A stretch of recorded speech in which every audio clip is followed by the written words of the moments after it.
जवन जिला के होई हमर जवन जिला के होई हमर रहे वाला उन्ना जिलबे हमारा रंगदार हो जदी हमरा से तू अझुरहिबा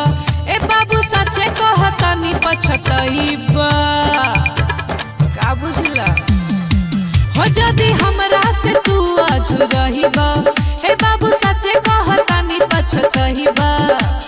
हाय हम जवना के लहभर बाहुबली हीरोआ हमार ह सुना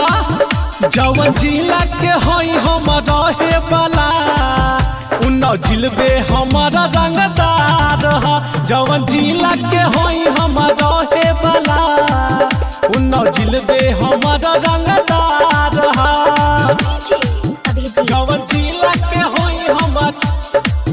जवन जिला के होई हमर रहे वाला उन्ना जिलबे हमारा रंगदार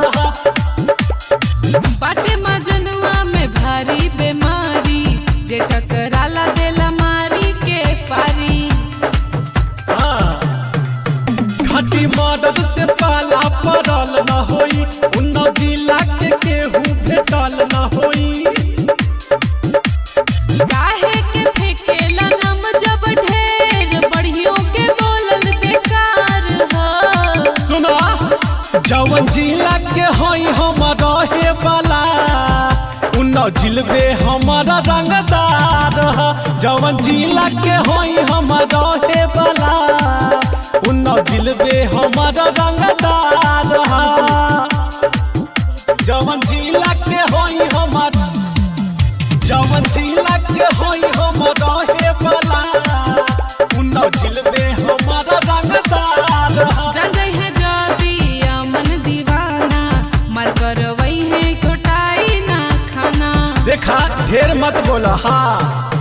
जानत नहीं खूका केसरी के बारे में मत लिखल बा ओकरा कपारे में लेके घूमेला मजनुआ जवन AK-47 हथियार ह सुना जवन जिला के होई हमर रहे वाला उन्ना जिलबे हमारा रंगदार जवन जिला के होई हमर रहे वाला उन्ना जिलबे हमारा रंगदार